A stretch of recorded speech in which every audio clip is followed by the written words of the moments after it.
Act 2, The Code.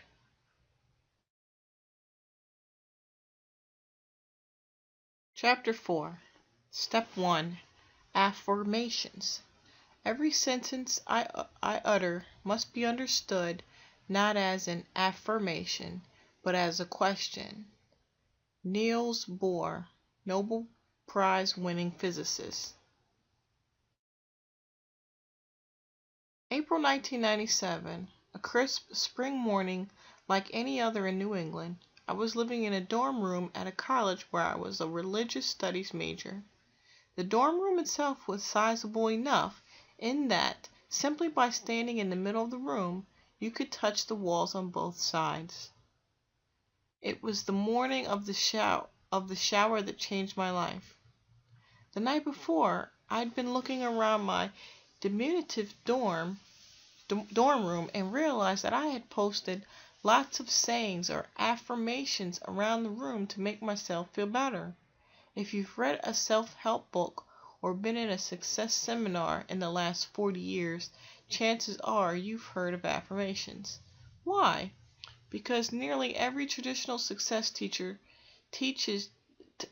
tells you to use them. As you know, an affirmation is a statement of something you want to be true in your life. So examples of traditional affirmations are, I am happy, healthy, and wealthy. I am good enough, and I am rich. Now, since I'd spent so much time and money studying traditional success literature, and since every traditional success teacher tells you to use them, I'd been writing and saying affirmations for years. But for some reason, my life still sucked. The shower that changed my life. That morning in the shower, my mind wandered. I began asking simple but profound questions about the nature of life, my life. Questions like, if I'd been doing what they told me to do and saying these affirmations for many years, how come my life still sucks? And if I've been saying these positive statements to myself for years, how come I don't feel good about myself? And there must be a better way to get me to believe something good about myself. But what is it? That's when it hit me. No, not the soap. I realized that the human brain is always asking and searching for answers to questions. In that moment, I realized that thought itself is the process of asking and searching for the answers to questions. If that's true, I reasoned, then a simple question formed naturally in my mind, the question that changed everything. If human thought is the process of asking and searching for answers to questions, why are we going around making statements that we don't believe? I couldn't think of a good answer to that question. That's when everything changed for me. For my tens of thousands of students who call themselves the faithful around the globe, who've since learned how to apply what I learned, what I discovered in the shower. Let me show you what I mean. Why affirmations don't work as advertised. We all know that an affirmation is a statement of something you want to be true. So an example of traditional affirmation might be, I am rich. Alright, let's try it.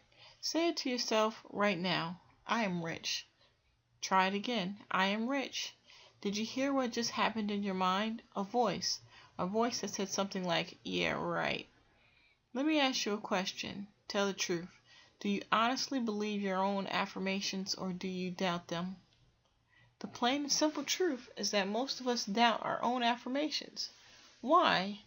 Because we're trying to convince ourselves of something that our minds don't believe that is true. Now, traditional success teachers, most of whom, remember, are unconscious at allowing themselves to succeed, realize that you may not believe your affirmations.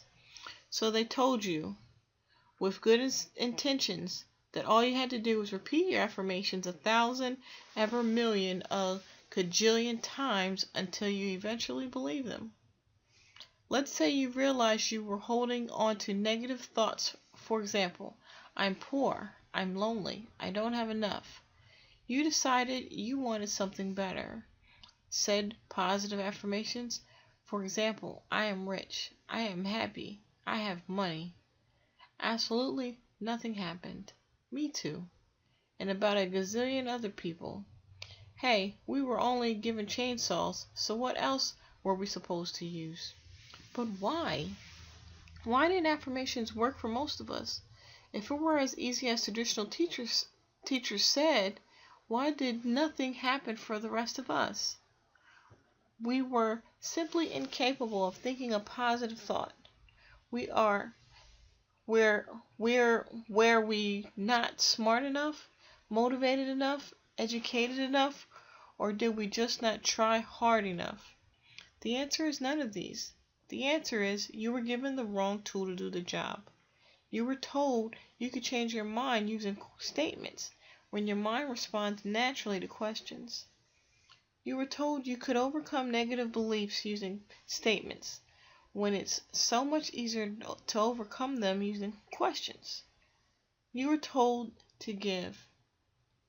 You were told to tell when you should have been shown how to ask. What in the world do I mean?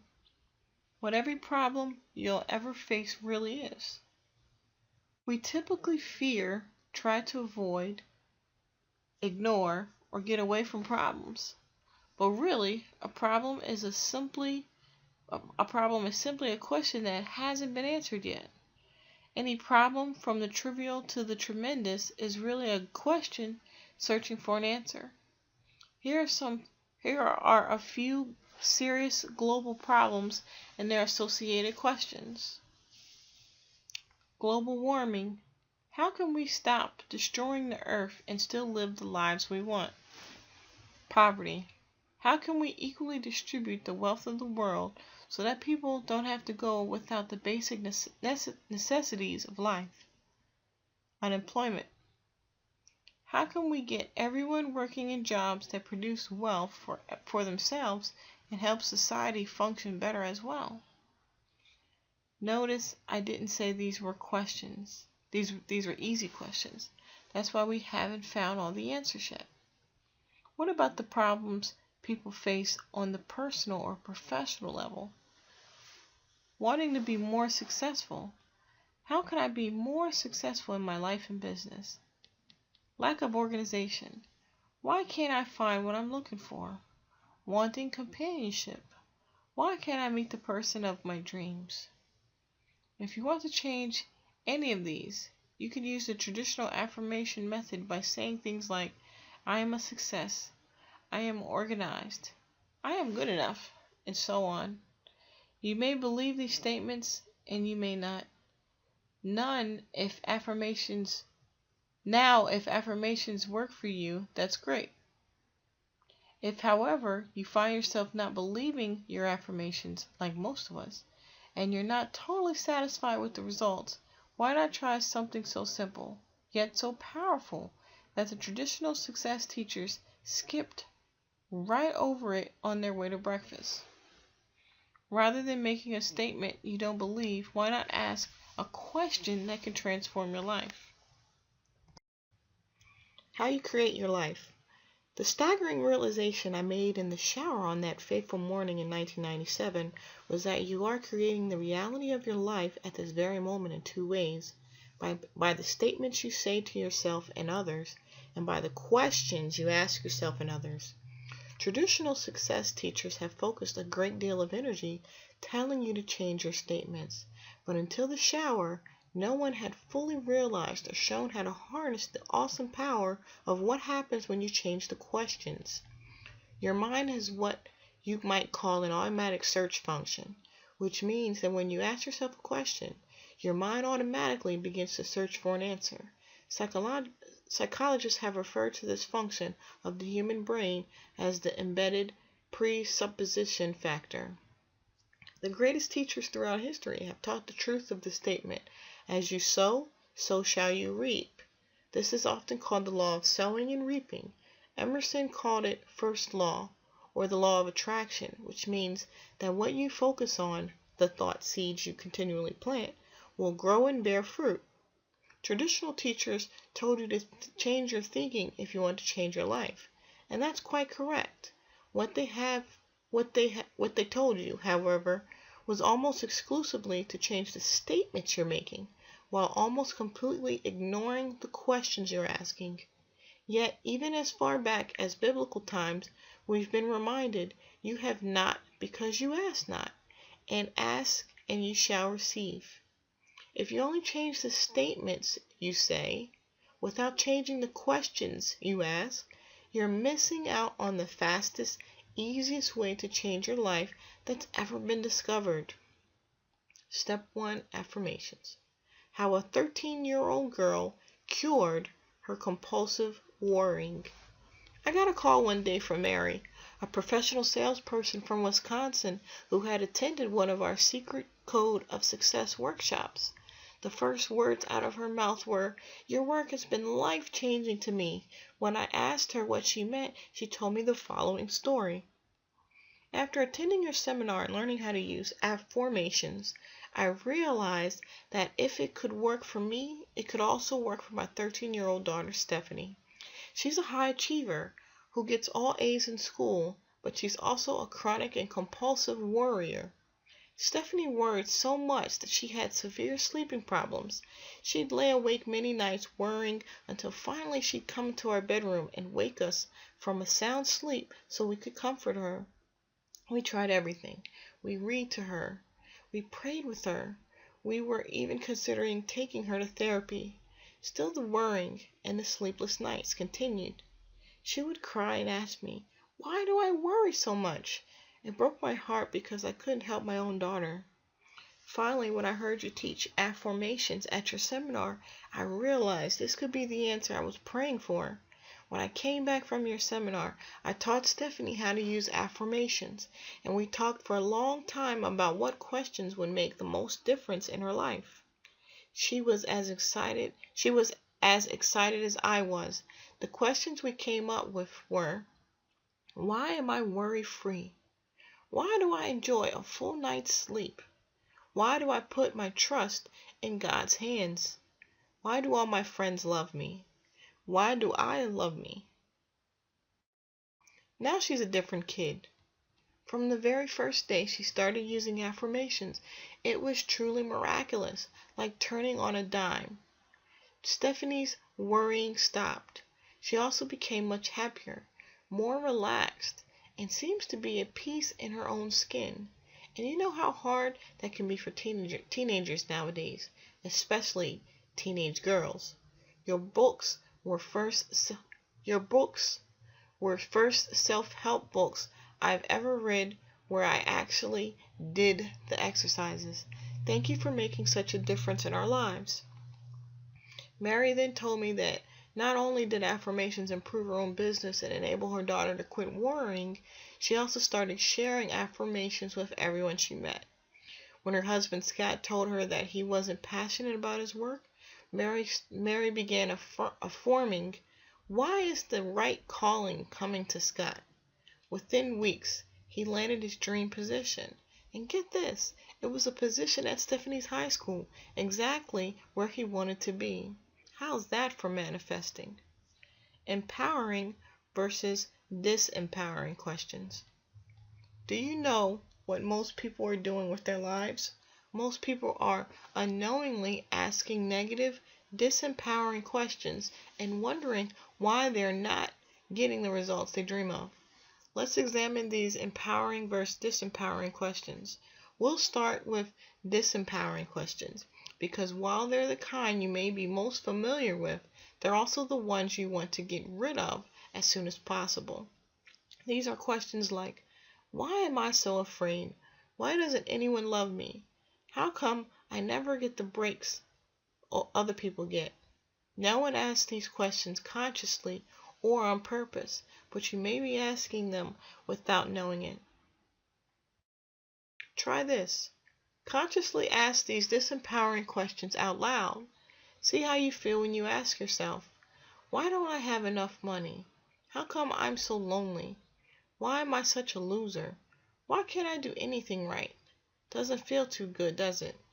The ultimate result of asking disempowering questions, whether conscious or not, is that you manifest what you focus on.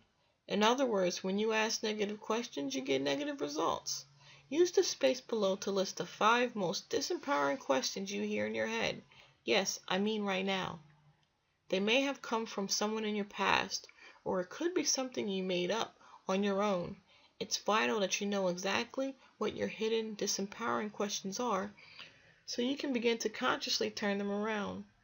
Note, you might want to write the date next to your questions, so when you return to this book later, you'll see just how far you've progressed. Please do this right now. I'll be right here when you get back. The 5 most disempowering questions I hear in my head. Write them down 1 through 5.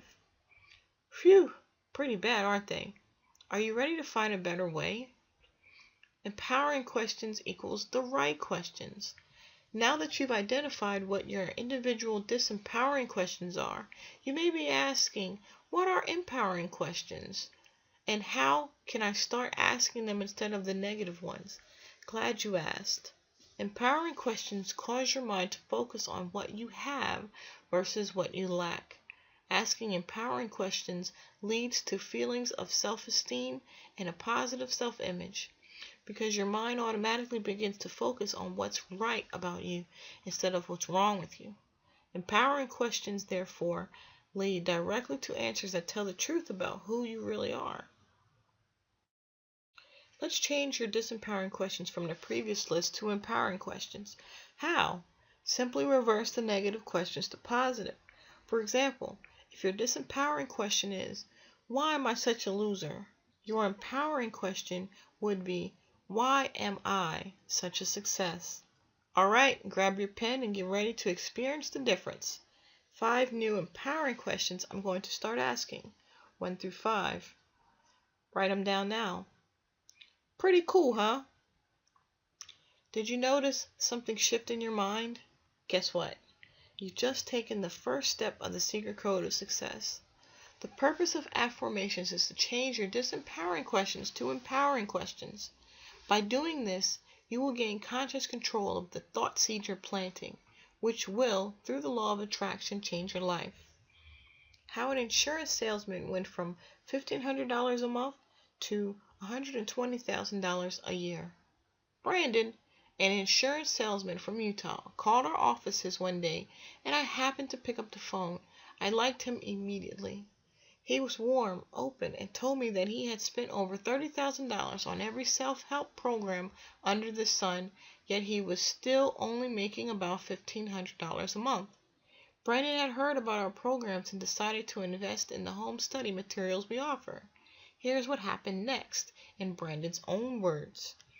After spending over a decade and more than $30,000 on everything from books, tapes, and seminars to actually become certified as an NLP practitioner, what has happened to me as a result of using affirmations is nothing short of amazing. After going through Noah's home study materials just once, I realized that I was asking myself disempowering questions that were stopping my growth, like, why can't I get any new referrals? I immediately started asking myself positive affirmations. First, I began asking, why do I get referrals every day? Within 4 days, I had received 9 new referrals to new clients. That was completely unlike any numbers I had gotten in the past, and the fun didn't stop there. I wrote a list of 150 different affirmations that I began carrying around in my pocket. My favorite. Why is it so easy and so okay for me to have, do, and be anything I want? Before I met Noah, my sales averaged between $1,500 and $2,000 a month. In the first month of using Noah's program, my sales tripled.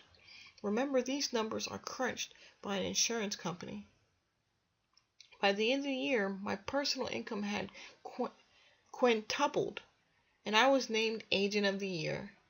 This was in spite of going through a divorce and my grandmother passing away. After the first year, I realized I was ready to get back into a relationship, so I began affirming. Why am I so lucky to meet the perfect girl for me so quickly? In less than 40 days, I met a fantastic woman. But what's truly miraculous is that if we'd met just 1 week earlier, I wouldn't have been open to meeting her because I wanted someone over 21 years old. I was 27 at the time. and we met just 4 days after her 21st birthday. My advice? Do this work. It can save you years of your life and many, many thousands of dollars. Why are they called affirmations? Let's return to what we've learned today, what we've learned already. The human mind operates by asking and answering questions. Therefore, when you ask yourself a question repeatedly, your mind must search for an answer to your question. I named this process for using empowering questions the use of affirmations, or the affirmation method. So where did the word affirmation come from? One thing you should know about me, I was a geek before they put the word computer in front of it. In high school, I didn't have shoulder-length hair, I had shoulder-width hair. As a geek, one of my favorite subjects was Latin. After the shower, I found that the word affirmation comes from the Latin affirmare, which means to make firm. I began asking myself, if affirmations are positive statements, what would the perfect word be to describe empowering questions? I realized that when we ask questions of ourselves or others, whether positive or negative, we are really forming new thought patterns, which form a new life for us. The word form comes from the Latin formare, which means to form or give shape to. And that's when it hit me. What if you're making something firm, but it's in the wrong form? That would be called a life you don't want. For example, why am I so broke? You formed it. It becomes firm, and there's your life. It was then that I realized the real reason affirmations aren't very effective for changing our lives, because we're trying to make something firm before we formed what we really want. I realized that instead of making something firm, we first need to form questions that would change the thought seeds we were sowing, which would change our lives. And that's how the word and the teaching of affirmations was born. By the way, it's perfectly legitimate to invent a new word to describe a new way of looking at the universe. For example, a very short time ago in human history, the words internet, Google, even software didn't exist. These words had no meaning because the technology they described didn't exist. Now, of course, we use these terms every day.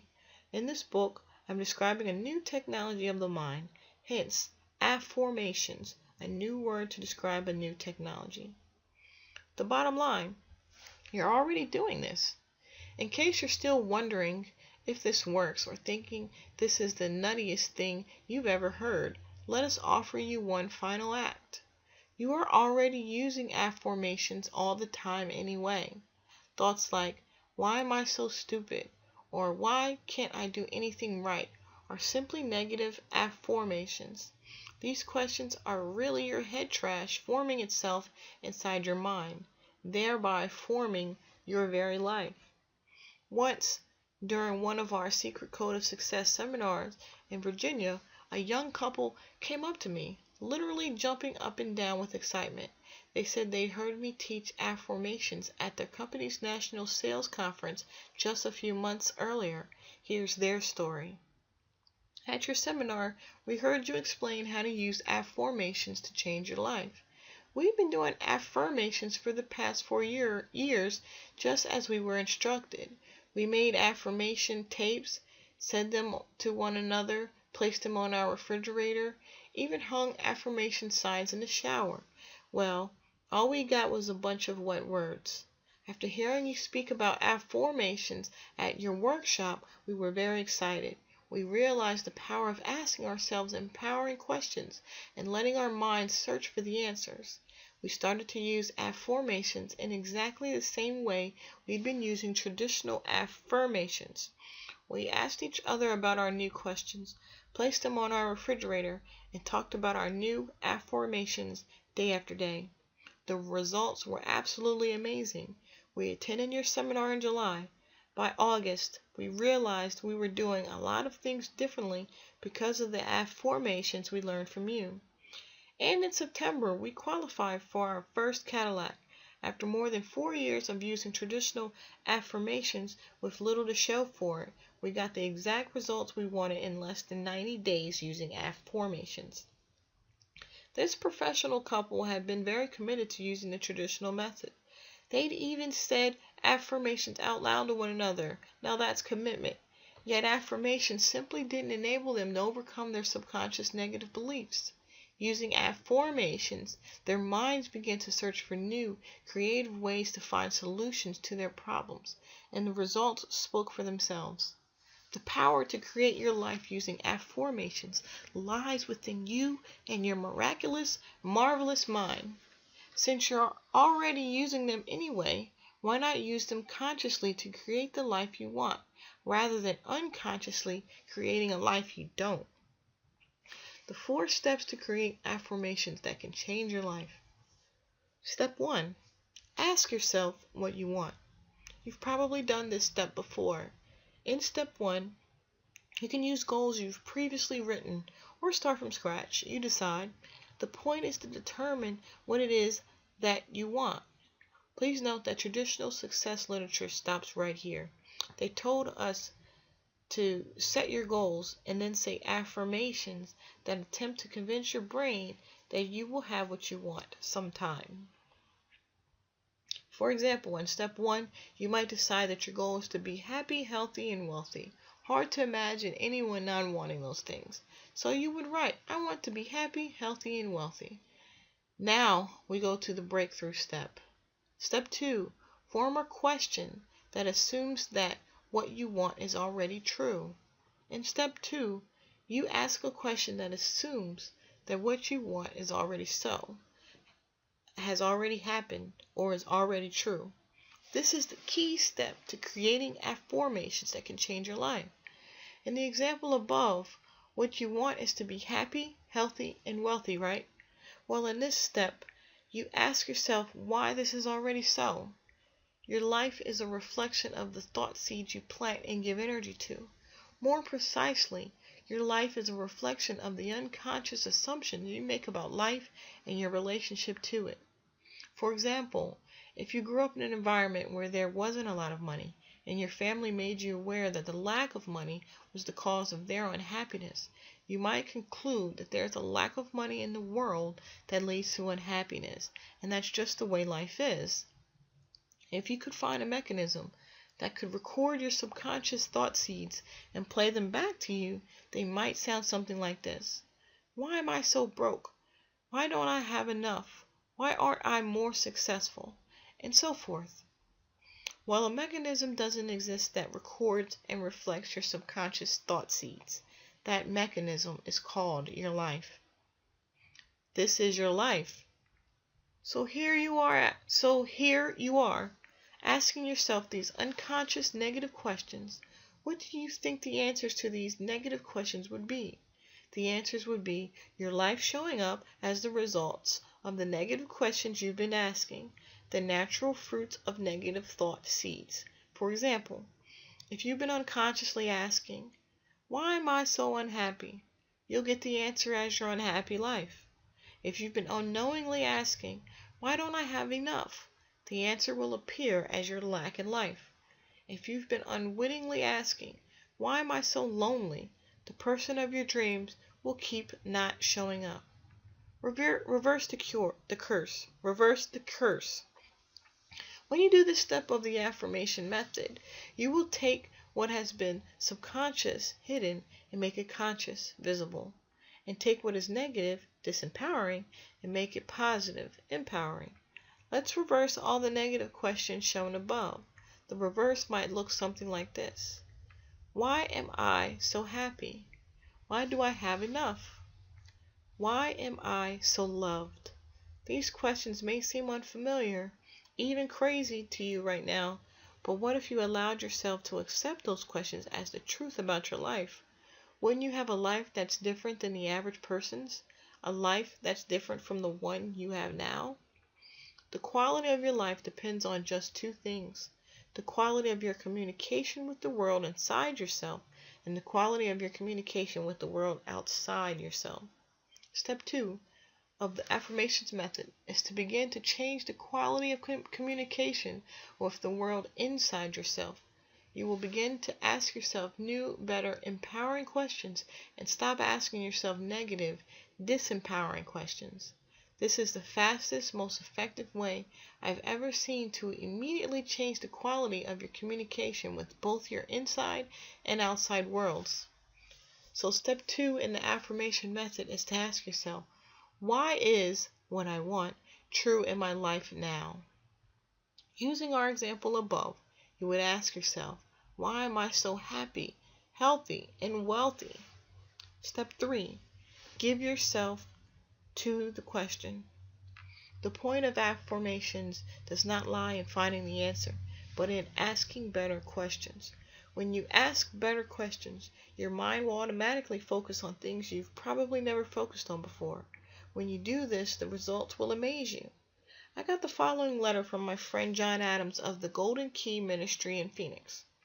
Dear Noah, I want to tell you a true story about my friends Sam and Shirley, 2 people I had taught the affirmations method to about 3 years ago when I first read your affirmations book. Shirley had been accepted into the ministerial program at the Unity in Missouri, so they planned to sell their home and move to Kansas City. They put their home on the market in early April with no results. People would come and look, but no one was buying. On Saturday, May 5th, Sam and Shirley told me about their lack of a buyer for their home. Because they needed to leave in early June, they were getting nervous and wanted my advice. I suggested they go through every room of the house, bless it, and begin affirming. Why is this house now easily sold to the right party for the right price? That was Saturday. The next afternoon, a couple came and looked at the house. On Tuesday, they made an offer, which was too low. Sam and Shirley kept their affirmation going and made a higher counter offer, which was accepted on Tuesday afternoon. Everything went through quickly, and the deal closed on May 31st. Sam and Shirley are on their way to Missouri as true believers. Let's say you want to find a new restaurant in your city. You go to Google and type the keyword restaurants in the city you're in. What you're really doing is asking a question you don't know the answer to yet. When you Google something, do you sit there and worry that Google won't be able to answer your question? No, you just hit enter and know the answer's on its way. When you type in a question, can Google say, I don't feel like answering your question right now? No, it just searches for the answer, and you trust that not only is the answer out there, it's now on its way to you. It's the same with affirmations. You do not need to know, for example, why you are rich. You do, however, need to ask why you are rich. Why? Because asking that kind of empowering question automatically focuses your mind on what you have versus what you lack. Most people are coming from lack. Coming from lack means your mind is focused on what you don't have. When you focus on what you don't have, what do you get more of? Feelings of not having. And where does that focus come from? From the questions you're unconsciously asking. Your mind operates like Google, only on a much more powerful level. That's because Google can't change its questions. It can only do what it's asked. You, however, can consciously choose your questions. Once you ask a question of your mind, whether or not you know it, your mind automatically starts to search for the answer without your conscious volition. Which brings us to the 4th essential step of the affirmations method. The final one you must do if you want this method to work for you. Step 4. Take new actions based on your new assumptions about life. You are, right now, making hundreds, perhaps thousands of unconscious assumptions about life and your relationship to it. These assumptions form the basis of how you go through life, positively or negatively, with confidence or shyness, from lack or from enough, from love or from fear. For instance, if you assume that life is for you, you will naturally take actions based on the belief that things will work out for the best. and your results will naturally follow. If you assume that life is against you, however, then your actions will be hesitant based on fear and why bother, and your results will naturally follow. The affirmations method makes conscious and clear that which has until now been subconscious and hidden. For example, a confident person will have an easier time in life, whether building relationships or building a business. Traditional teachers told us that we should be confident. For where does the behavior of confidence really come from? It comes from your hidden, subconscious assumptions about how life is going to treat you. You are continually forming assumptions about life and your relationship to it. But these assumptions are nearly always subconscious, so hidden you don't even realize they're there. As a result, the great percentage of your actions are governed by assumptions, assumptions you may have formed years, even decades ago. If you grew up with the assumption that life is lack, what would your actions be? How confident would you be about building your business or meeting new people? Remember, the point of the affirmation method is not to find the answer to your questions. The point is to change what your mind automatically focuses on. Since you are now going to form positive questions that assume that what you want is already true, your mind has no choice but to find a way to make it so. Can you see how this process must, by definition, change your life? How you'll know when it's working. One question I hear a lot about affirmations is, how will I know when it's working? This question, by the way, typically comes from people who haven't tried it consciously yet. Many people who start using affirmations report an almost instant feeling of calm and peace of mind. However, the affirmations method is based on science, not magic. You cannot ask yourself, why am I so thin and healthy, while continuing to eat unhealthy foods and expect to lose weight. You cannot break the laws of the universe by sowing positive questions and continuing to do negative or self-defeating behaviors and expect to get what you want. The point of affirmations is not to try and trick your mind, but to use it properly. You're already using this method anyway, but most people are using it unconsciously in a negative or self-defeating way. Use affirmations, but don't worry about doing them right. There's more going on in the subconscious mind than science will probably ever figure out. But using affirmations will enable your mind's automatic search function to produce remarkable results in your favor rather than negative ones you don't want. How to use the rest of this book? The rest of this book includes the top 10 most powerful affirmations I've used and taught my students for the 7 steps of the secret code of success. Naturally, since the number of affirmations you can create is literally infinite, don't feel confined by these 10. We've left room for you to write your own affirmations that suit your individual situation. You can also refer to my other books in the affirmation series. See additional resources at the back of the book. Come to one of our Secret Codes of Success seminars or visit secretcodebook.com. Use them.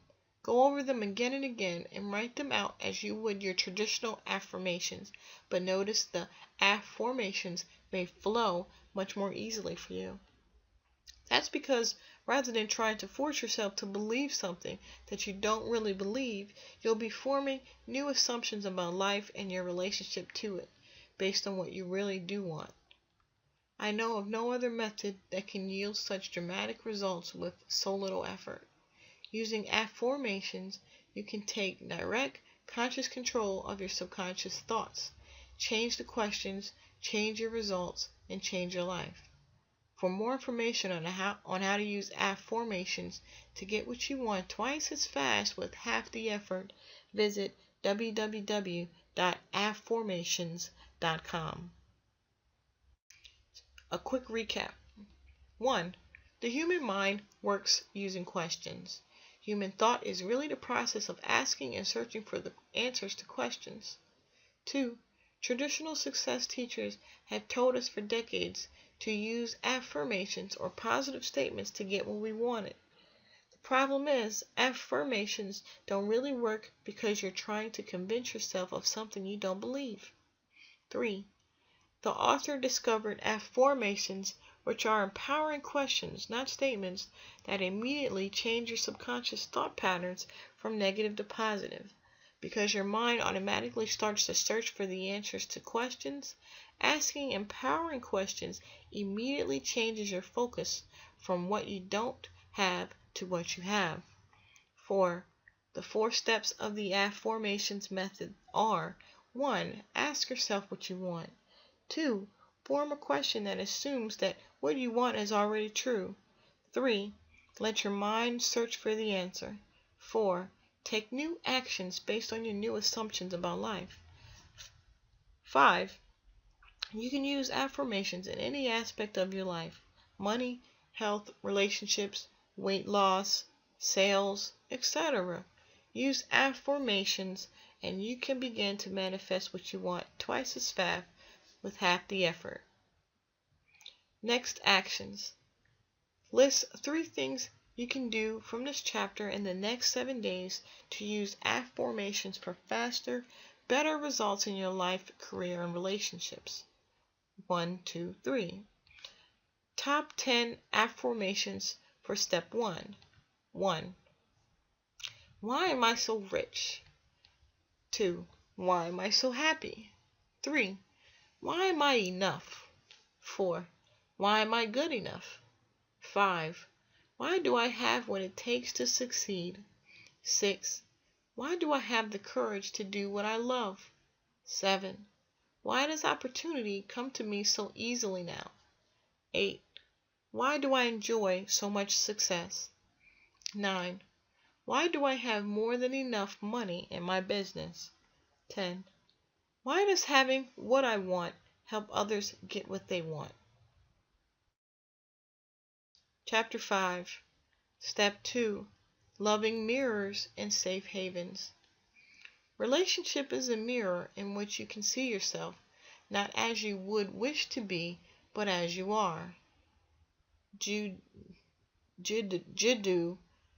Krishnamurti.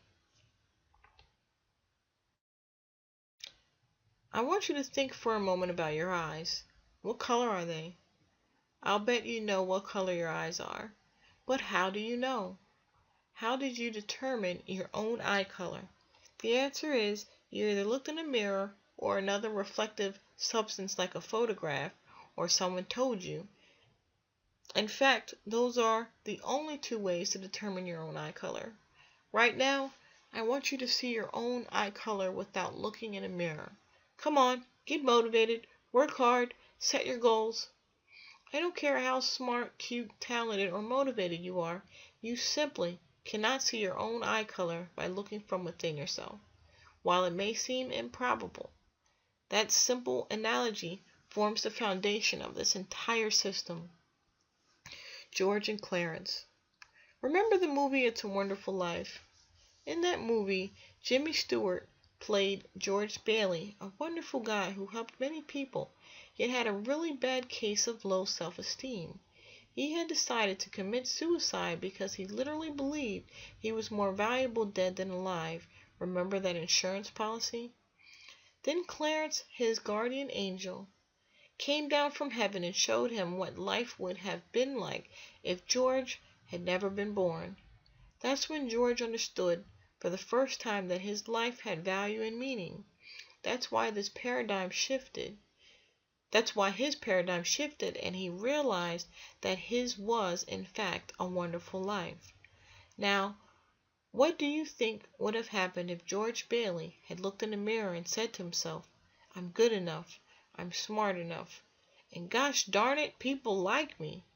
What if he had simply thought positive and tried to psych himself up? What if he had set his goals and said, I'm going to get motivated now? What if he had used visualization techniques or affirmations or vision boards? Do you really think that would have created such a powerful transformation in his life? Me either. What I have just shown you is one of the great and sad ironies of traditional success programs because they've tried to get us motivated by telling us to set our goals and that we should believe in ourselves. Let me ask you a question. When you set your goals, whom are you going to? You are going to yourself. Yet, who is the worst person to know what you are truly capable of? You. Aren't we often the worst judge of what we're really capable of doing? Aren't we sometimes our own worst enemy? Well, if what you want is love, support, and encouragement, is it really smart to go to your worst enemy? You are the least capable person to know what you're truly capable of. What I'm showing you is the complete opposite of what they taught us in traditional success programs. Going back to your eyes example, no matter how hard you work, how long you try, or how motivated you are, you can never see your own eyes by looking from within yourself. Yet your eyes are an essential part of you. They are the windows to the world and the windows to your very soul. Yet you can never see them without the help of someone or something outside of you. What causes your head trash? Let's take this analogy one step further. Let's say you have brown eyes, but everyone around you, even the people closest to you, have told you since the beginning of your life that you have blue eyes. And let's say that you had no other way to corroborate that information. What would you be forced to believe about yourself? Because of the information you've been given, plus the fact that you can't see your own eyes directly, you would be forced to believe that you have blue eyes. But that's completely false information about you. Have you ever been in a fun house? What do fun houses have? Fun house mirrors, right? And what does a fun house mirror do? It distorts you. You're looking at it and it's kind of weird. It sort of looks like you, but it's not you. It's an inaccurate representation of you. But what if a funhouse mirror was the only mirror you had ever looked in? What if that distorted reflection was the only one from which you'd received information about you? What then would you be forced to believe about yourself? You would be forced to believe that the distorted image was what you really looked like. You would have no choice but to believe the inaccurate image because it's the only one you've ever seen. So let me ask you something. Were you raised in a fun house? Are you still in the fun house? Have you ever seen yourself accurately reflected by those around you? Sadly, most of us have never seen ourselves accurately reflected by those around us, especially those closest to us. A funhouse mirror distorts your physical image. In the same way, when we receive inaccurate information about who we are, our authentic self is distorted. When who we are is not accurately reflected by those around us, we develop what I call a negative reflection. Your negative reflection represents the head trash that most of us are carrying around. It's that little voice that says, "You can't do it. Who do you think you are? No one in our family does that." While your authentic self knows you're good enough, your negative reflective tells you, "You're not good enough. I could never do that. Maybe they could do it, but I'll never be able to." Sound familiar? We all have our own unique head trash, our own negative reflection. But amazingly, that's not the real problem. Why you don't believe in yourself yet. Traditional success teachers told us, well, if you have negative thoughts, just think positive, believe in yourself, set your goals. Do you think that would have worked for George Bailey? Do you honestly think he would have been able to set his goals and get out of his miserable situation with this kind of advice? Yes, I know it was just a movie, but what about your life? How many times have you tried this? How many times have you tried to psych yourself up and do what they told you to do? Think positive, believe in yourself, set your goals. How has that been working for you? You can keep trying to put a nail in the wall with the chainsaw they gave you, or you can pick up a hammer. I'm giving you the hammer. It's called the support of people who believe in you more than you believe in yourself. This is one of the greatest ironies of this work, because the 3%ers have been telling us for decades, believe in yourself, but they don't realize that what they're saying is completely backwards. It's not that believing in yourself is wrong any more than a chainsaw is wrong. It's just that when they tell you to believe in yourself, they have the wrong order. That's because believing in yourself is the last, not the first, stage in the evolution of success. The first stage is someone believes in you. The second stage is you believe in someone else. The final stage is you believe in you. Why this flips traditional success literature on its head? In traditional success programs, what's the first thing they told us to do? Exactly, set your goals. But who are you going to set your goals? You? But who is the worst person to know what you're really capable of? You? In traditional success programs, they implicitly told you to go to yourself to set your goals, because that's what the 3%ers did. They believed in themselves, so they naturally assumed that you and I did too. But here's the problem. When I asked them exactly how they came to believe in themselves, every multimillionaire I've ever coached or become friends with has finally told me that they would not have achieved their level of success without the loving support and encouragement of someone who believed in them when they didn't even believe in themselves. Just like George Bailey and Clarence the Angel. Just like George Bailey had Clarence the Angel. These 3%ers each had someone who was their guardian angel here on earth, but they hadn't realized how essential that was until I asked them. You can collaborate what I'm saying from your own life experience. Think back to when someone saw something greater in you than you ever saw in yourself. Remember that time when someone looked at you and saw that greatness in you, that spark, that something in you that you never would have seen in yourself? Remember that? Maybe it was a coach, a teacher, or a mentor. Maybe it was a parent, a spouse, or friend.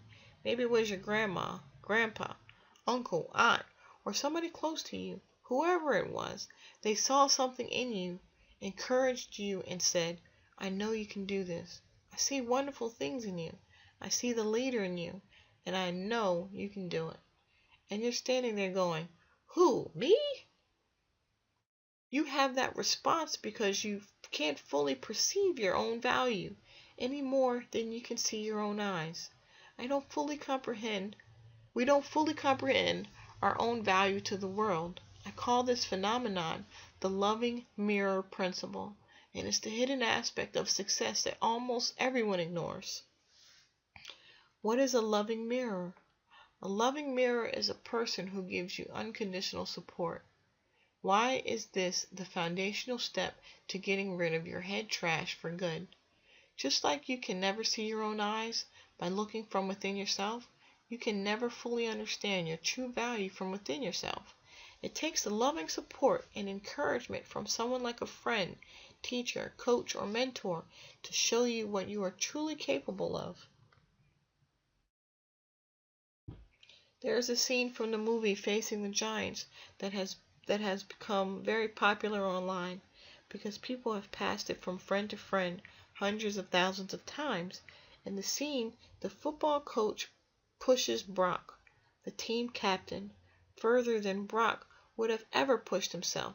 The coach asked Brock to crawl on his hands and feet without putting his knees down, across a football field with one of his teammates on his back. But then the coach did something monumentally clever. He blindfolded Brock. Why? Because he didn't want Brock to give up before he gave it his very best. Brock thought he could only make it to the 30-yard line. But with the coach's encouragement, yelling, Brock did the death crawl the entire length of a football field. This movie shows one of the most powerful and moving examples of the loving mirror principle in action. Maybe that's why so many people have passed it along to their friends. To see the death crawl scene in its entirety, visit www.secretcodebook.com/death crawl. Gaining unconditional support for your life. Human beings perform best in an environment of unconditional support. That happens when someone looks at you and sees your full capacity, potential, and greatness. That person knows that you can do it, sees that you can do it, and holds you to that. They are the ones who say, I know you can do this. Have you ever noticed that we can see positive qualities in others, but usually have a hard time seeing them in ourselves? Many of us were taught not to think too highly of ourselves, not to brag, and not to get too big for our britches. What I want to know is, who wears britches anymore anyway? And why are they always so small?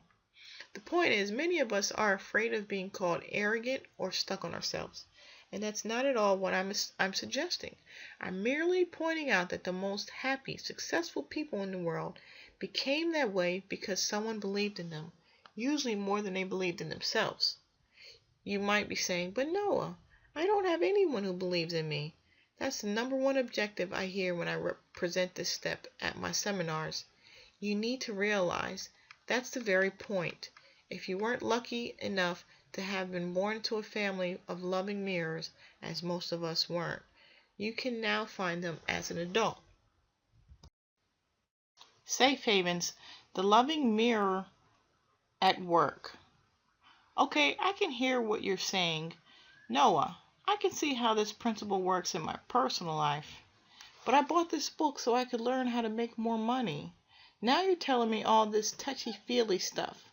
What about work, business, my career? It's a dog-eat world out there. How does this principle apply to the everyday demands of my business? That's the second most common objection I hear in my seminars. Now, last time I checked, you have to do something in order to get the thing called money. Generally speaking, you can't walk into a room and say, okay, everybody, love me and give me lots of money. If that's your job, I want your job. The way it typically works on the planet Earth is, first you provide value to other human beings, and only then do they give you the thing called money. Because you have to do something in order to get the thing called money, it's clear that work is conditional. Yet we've already seen that human beings perform best when they're supported unconditionally, when someone believes in you more than you believe in yourself. How then do we solve the conditional, unconditional dichotomy? We solve it with what I call the safe haven.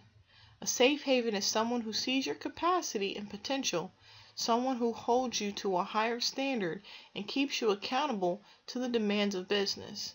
In other words, the safe haven doesn't let you get away with not living up to what you're really capable of. Your personal trainer. A great example of this is a personal trainer.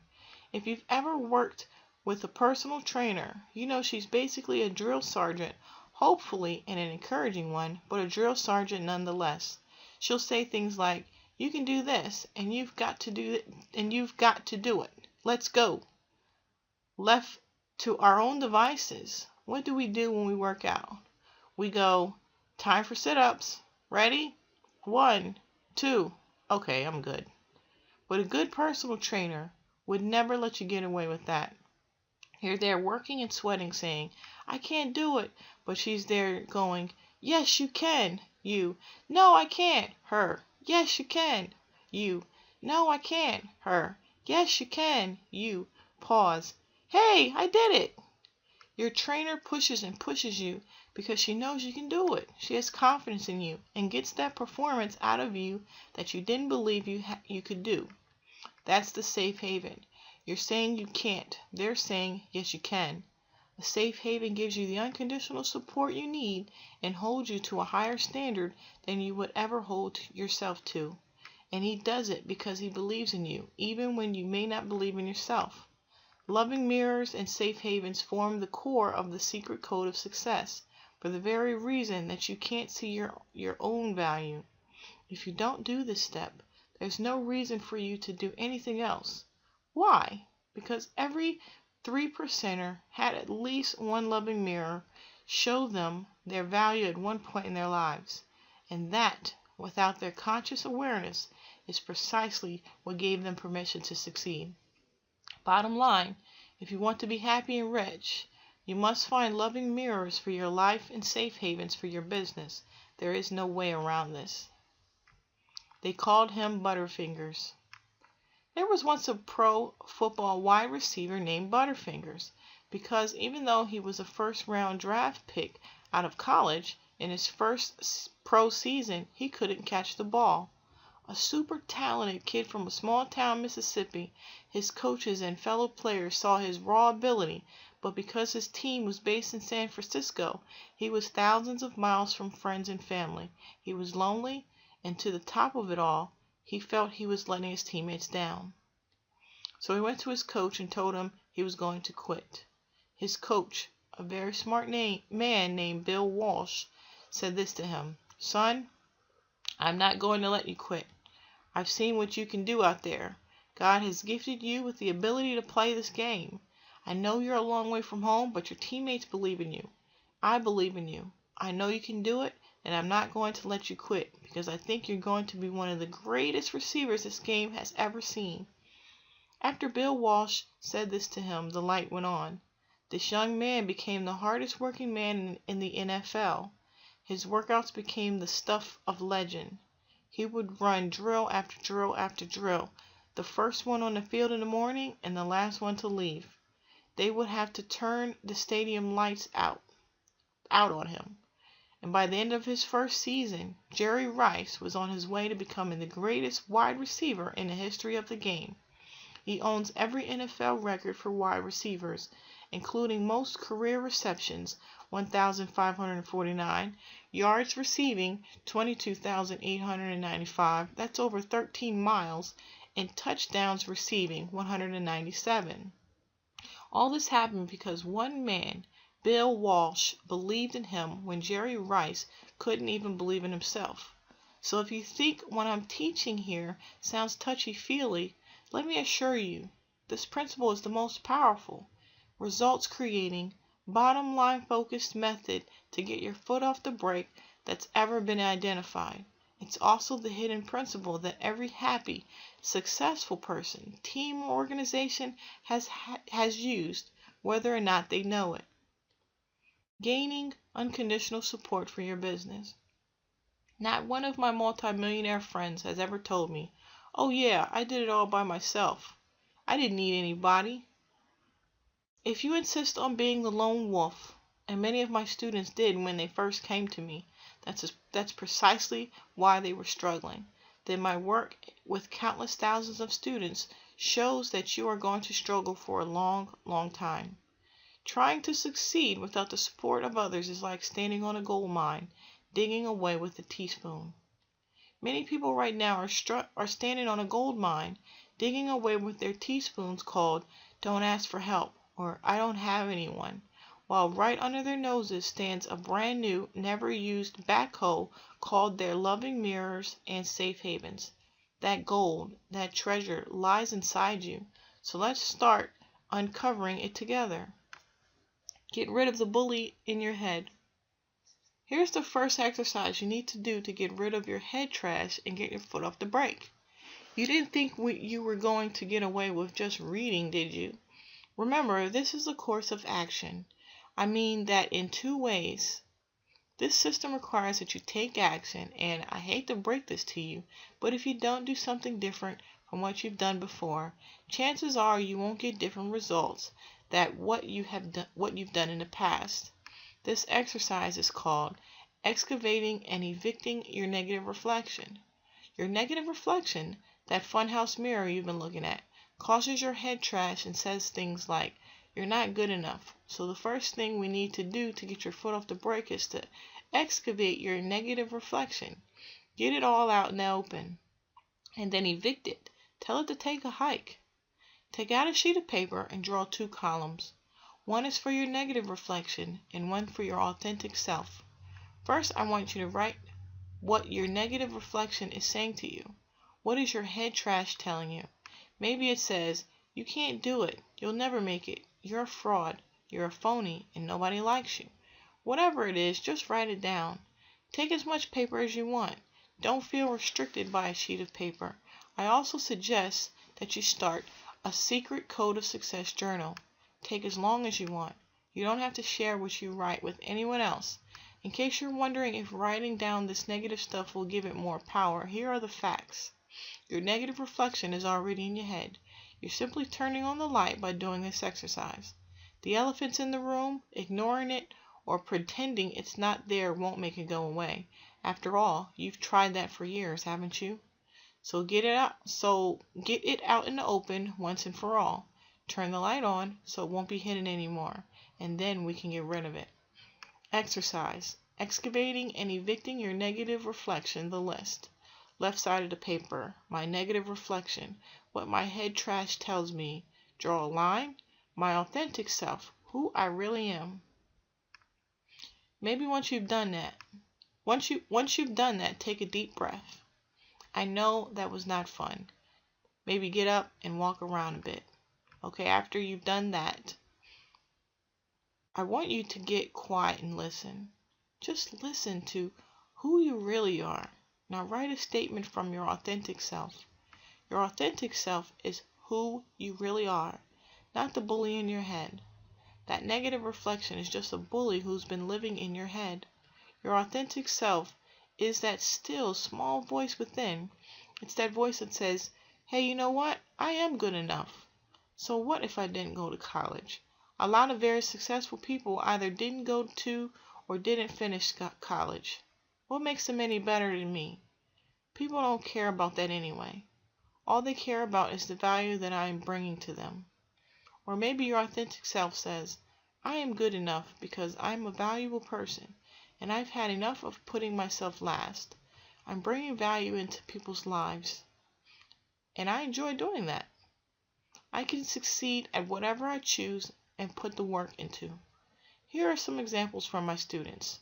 Patty, left side of the paper, negative reflection, that I am not smart enough to be successful. Authentic self, right side of the paper. I am in the top 2% of the intelligent people in this world. How many times do I have to be hit in the head to get this? And if anyone is smart enough to be successful, it is me. That left side of paper. That my ad keeps me from being able to focus and therefore being able to attain success. Right side of the paper. I have proven through previous work that I have the ability to be focused and remain on task for long periods of time. Claire, left side of the paper. Negative reflection, not sexy, too fat. Authentic self, right side of the paper. God was nice to me. Attractive. Piper, my negative reflections tell me that I'm not competent, not good enough, and I intimidate and offend others, and that I'm not perceived as authentic. My loving mirror and safe haven are my wonderful husband and my national sales director. They have helped me see that my true authentic self is one of excellence, encourager, non-stop enthusiasm that allows for bringing out the best in others. I'm determined, creative, and nurturing. Write whatever your authentic self is saying to you, but you need to get quiet. That's why they call it a still, small voice. The negative reflection is loud and obnoxious, right in your face. That's what a bully is. Exercise. Get out of the darkness. After you've written your list, answer these questions. 1. Who could I share my list with? 2. When can I share it with them? 3. How will sharing my list help me gain correct perspective? 4. What are specific examples where the negative reflection is wrong? 5. Where did my negative reflection come from? 6. Why is that not who I really am? Did you notice something about those questions? They all start with one of Rudyard Kipling's 6 Serving Men.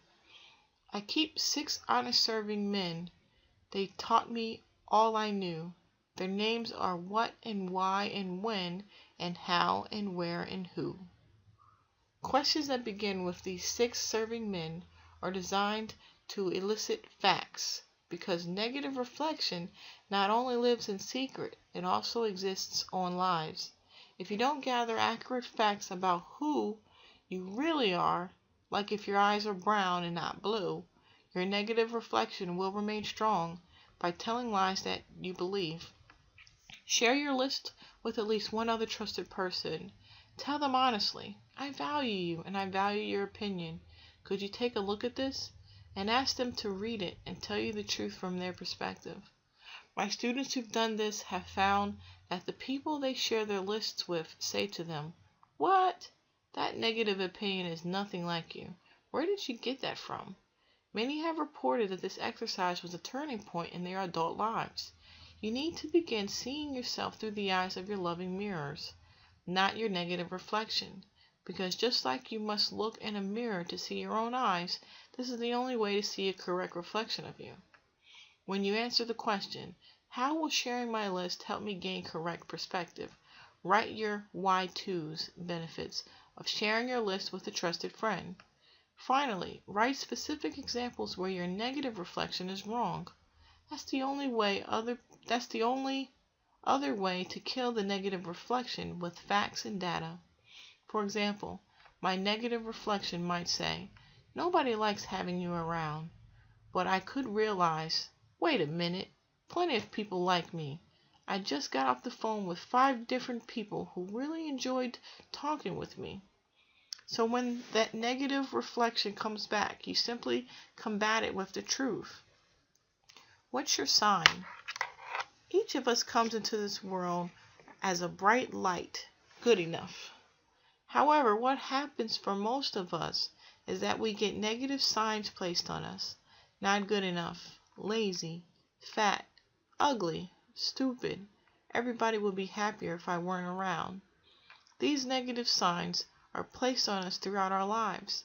They may have been put on us by teachers, peers, family, friends, co-workers, and even ourselves. When we have signs placed on us, what happens to our light? The light slowly gets covered up. Eventually, it's hard to see. But ironically, the light itself hasn't changed. Just the outer visibility of it has dimmed. Nothing about the light inside changed. Even these negative signs can't make the light go away. As far back as biblical times, humans have been reminded to not hide your light under a bushel. What does that tell you? That human beings have been doing this since, well, forever. That's why this phenomenon is so common. If you are old enough to read this book, you're old enough to take responsibility for your life. It's not about pointing fingers and saying, "They did it to me." No, we're doing the complete opposite, because no successful person is a victim. Right now, write down the signs that were placed on you. This is the first step to taking responsibility, when you can say, "Yes, these signs may have been placed on me, but I'm taking them off right now because they're not true." Exercise the lamppost and the signs. 1. The world places signs on you. Your light becomes hidden. 1. What were the top 5 negative signs placed upon me? 2. What is the reverse of those signs? 3. Who I really am, my authentic self is. 4. Who will I share this information with? 5. When will I share it with them? Your negative signs could be something like, "I'm no good, I'm lazy, you're dumb, you're stupid." Note that sometimes the negative reflection expresses itself as talking to you and sometimes refers to I. Now we're going to reverse those signs. For example, the opposite of "I'm dumb" is "I'm smart." The opposite of "I'm not good enough" is "I am good enough." The opposite of "I didn't go to college" is "Who cares? People really don't care how about your degree. They care about the degree to which you can help them." Next, write your response to "Who I really am, my authentic self is." Write a brief statement about your authentic self, such as "good enough," "a child of God," or whatever you want to say. I want you to write something that you can have in front of your mind Just a quick phrase that's easy to remember. The last questions are about who you will share this information with and when. Give yourself a deadline because we want your negative reflection out of the darkness. And the only way to do that is to share it with someone else. The negative reflection is like a bully in your head. A bully only remains strong when you don't confront it or try to run away from it. When you face it head on and say, "You talking to me?" That's when you can be free from the bully in your head. The 7 key support questions. The next step is to identify your loving mirrors in your life and safe havens for your business is to ask yourself the 7 key support questions. 1. What does unconditional support mean to me? 2. What support do I need most in my life right now, in my business? 3. Who would I like to give me that support? 4. What's in it for them to support me? List benefits per individual. 5. What would I like to hear from the key people in my life? If there were just one thing I'd ask of them, what would it be? 7. What actions am I willing to take to get the support I need? Key support question 1. What does unconditional support mean to me? I can't tell you what unconditional support means to you. You probably don't know what it means to you. Why? Because you've probably never asked yourself about this. I bet that you didn't realize that it's not only vitally important for your success, but it's the most essential step to get your foot off the brake. You can't get around this, and none of the 3%ers did either. They either created it unconsciously or always had it. If you always had something, you don't know what it's like to live without it. But the people who are struggling either do not have this or don't know how important it is for the success of their lives and businesses. Key support questions 2 and 3. What support do I need most in my life and business? Who would I like to give me that support? The answers to these 2 questions may be very similar. For example, if you own your own business, the support you'll need for your life and business are closely related. However, I want you to think about the difference in the support you need for your life apart from your business. I'm assuming you have a life that is separate from your business. If you don't, we'll fix that in step 4. For example, in your life, you might need your spouse to help with the housework, or you might decide you need a housekeeper. In contrast, in your business, maybe you need an executive assistant or a director of marketing. Maybe you need help with a piece of equipment, or maybe you need your upline to work with you more. Use your secret code of success journal and write as much as you want. Key support question 4. What's in it for them to support me? All human behavior is built on 2 things. Why to's and why not to's. Pros and cons. Costs and benefits. These are all why to's and why not to's. Nobody does anything that they don't perceive will benefit them. So if you want to get somebody to do something for you, you better find out how it's going to benefit them. For example, I often conduct teleseminars where I promote other authors' programs. Why would I do this? The other author benefits by getting free publicity, plus my web team does all the work.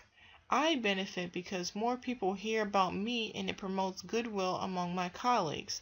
How's that for why to's? Now, I could have approached other authors and said, "Hey, do this because I want more people to hear about me." Do you think anybody would have said, "Gee, where do I sign?"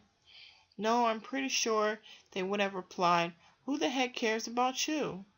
That's why I made it ridiculously beneficial to them, so they'd have to be crazy not to do it. Free publicity for them and they don't do any work? Now you're talking. It's the same thing when you're asking for support. What could be the benefit to them? Direct selling or network marketing is the clearest example of this. Do you think your upline will benefit from supporting you? When you start to succeed, what happens to them? Their bank account gets bigger. That's what. When you get your foot off the brake, everyone above you starts to win more. Gee, I wonder if your upline wants you to succeed more. Think about this carefully, because when you stop talking about the benefit to you and start communicating the benefits to them, that's when you start to gain the leverage you need to succeed. The bottom line of human behavior. Things get very easy when you're always talking about how the other person benefits. Key support question 5. What I'd like to hear from the key people in my life. Most people are starving for attention, appreciation, and recognition. So what would you like to hear? Maybe it's something like, I'm proud of you. You did a great job on that. I love you. I enjoy having you around. I'm just glad you're here. What do you want to hear? Key support question 6. If there were just one thing I'd ask of the key people in my life, it would be, I don't know what it is for you, and you may not know yet. I want you to think about what it would feel like if you could ask just one thing from the key people in your life. If there were just one thing I'd ask of them, it would be, what? You may have different people in different situations that you think of. What is the one thing that you would like to ask of these people? If you don't know what that is, it's highly unlikely you'll get the support you want and need. You must be clear, so think about it and write it down. Key support question 7. What actions am I willing to take to get the support I need? If you want to be average, all you have to do is sit around, whine, and complain. Unsuccessful people complain about the world isn't supporting them enough. On the other hand, 3%ers shut up, get to work, and show other people how they will benefit from supporting them. What are you going to do differently to get the support you need? Do everything you can think of. The crazier the better.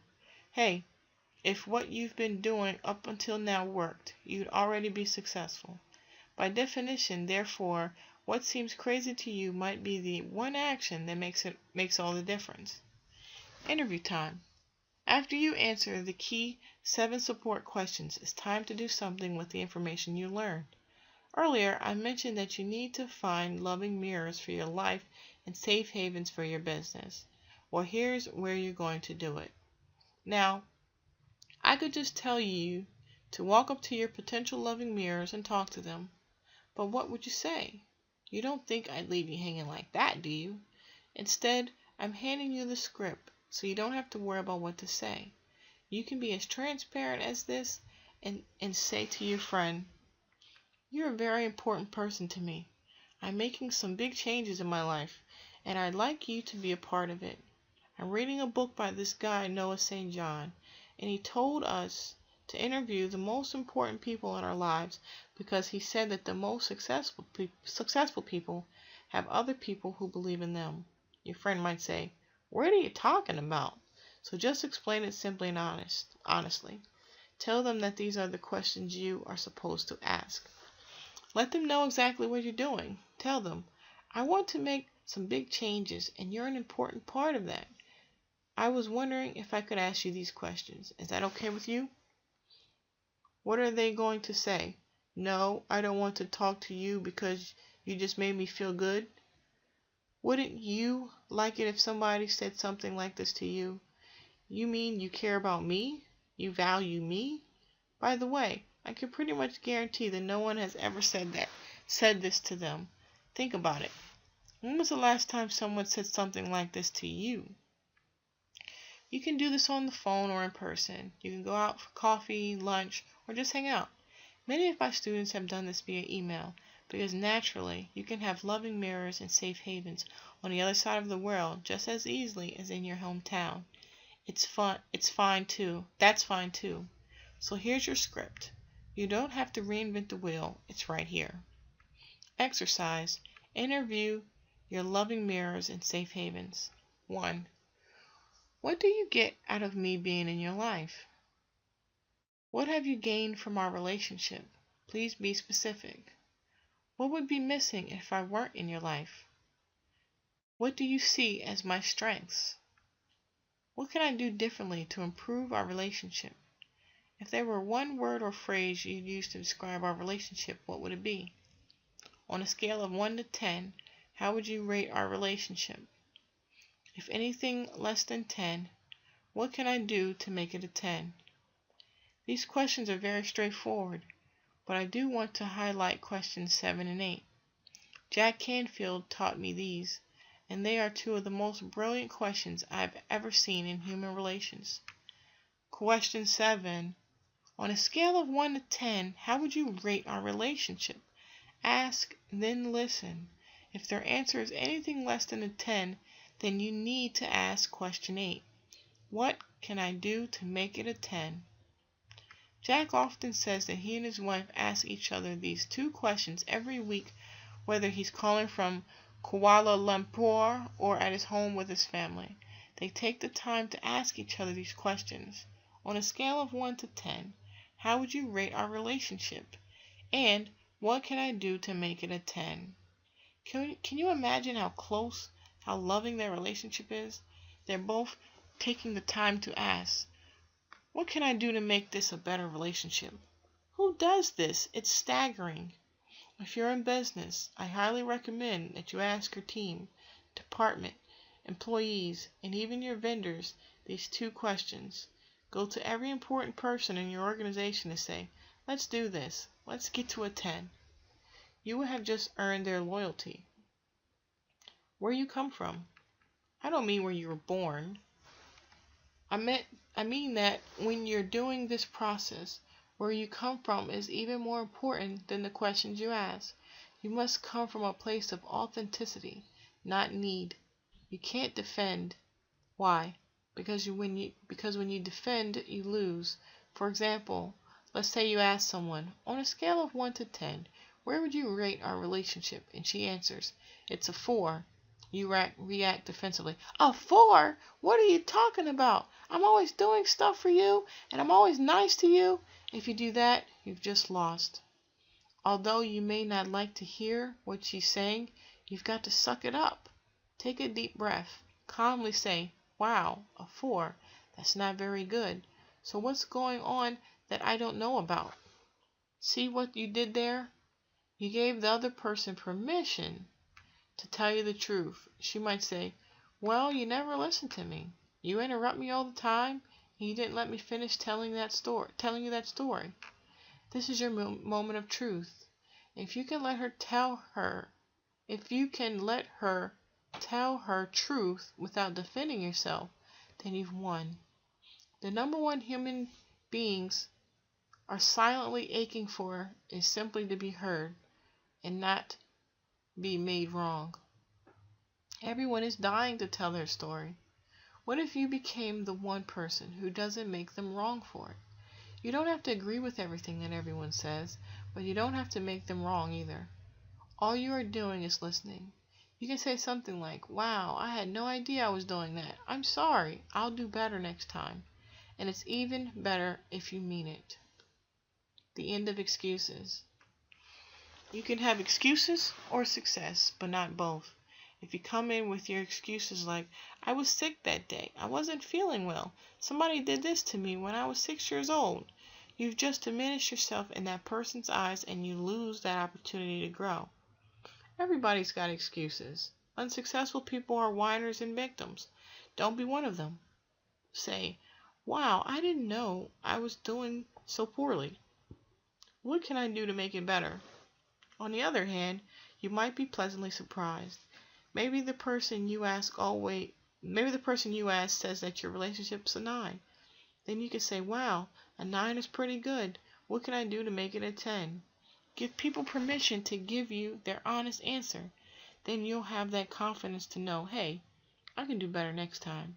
Give people permission to be truthful with you this time, and you'll find that they're more likely to support you next time. A final why to. Finding your loving mirrors and safe havens comes with one additional benefit. Every other success program implicitly tells you to go to yourself to find the strength to complete it. However, the very point is that most of us don't believe in ourselves enough to finish what we start. When you gain unconditional support from others, this ensures that you no longer need to depend on your own willpower to get your foot off the brake.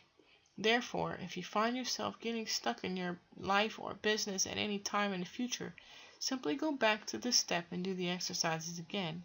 I have found in working with thousands of students that as we let ourselves succeed at higher and higher levels, we consistently need to shore up the support that got us there. The secret code of success, therefore, is the only impersonal improvement system with the fail-safe step built right into it. When you do this step, you won't have to depend on your own willpower or psych yourself up anymore, because as we've seen, those are very limited resources to begin with. Now you can simply do what the 3%ers have been unconsciously doing all along, letting other people believe in you and allowing them to support you on your journey to a richer, happier life. A quick recap. 1. Just like you can't see your own eyes by looking from within yourself, you cannot determine or even understand your own value by looking to yourself. That's why you need the unconditional support of other people to become the person you were meant to be. 2. Loving mirrors are people who will give you unconditional support in your personal life and safe havens support you in your professional life. The main difference is that a safe haven sees your personal potential while holding you accountable to the demands of business. The loving mirror principle flips traditional success literature on its head because the traditional teachers have told you to believe in yourself. The truth is, believing in yourself is the last thing that happens. Before you can ever believe in yourself, you must have someone else believe in you. 4. Do the exercises in this chapter to find your loving mirrors and safe havens. This will be a lifelong process. Most people, including the author, started this process with no loving mirrors or safe havens. However, keep focusing on what's right with the people in your life, and you will begin to attract the kind of people who can support you in your journey to success. Next actions. List 3 things you can do from this chapter in the next 7 days to gain and give a more fulfilling level of unconditional support for your life and business. 1, 2, and 3. Write them down. Top 10 affirmations for step 2. 1. Why do I have so many loving mirrors in my life? 2. Why do I have so many safe havens in my business? 3. Why am I a loving mirror and safe haven to the people in my life? 4. Why do I take responsibility for gaining the support I need to succeed? 5. Why do I have the courage to ask for the support I need? 6. Why am I always in the right place at the right time with the right people? 7. Why do I gain and give support in equal measure? 8. Why do so many great people support me? 9. Why do I attract so many leaders to my business? 10. Why do I have permission to be who I really am?